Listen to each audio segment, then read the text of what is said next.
To change the battery in this key fob, what you'll need is a flat screwdriver.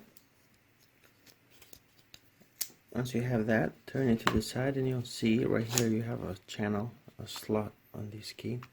So you put your screwdriver and twist it. That will separate the key fob in half. Now you can turn this upside down.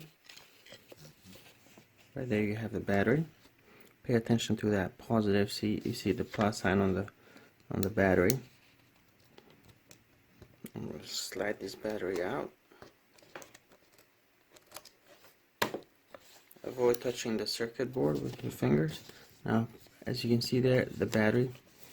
This is the negative side of the battery, and on this side you have the positive, and the positive need to stay up. It says side up, positive. So once you get your new battery, you slide it in there. Press it in. Next, we'll place it on this shell right here. And we'll press that down. And you take the other half of the key fob and you just press it together until it's completely closed. And that's it.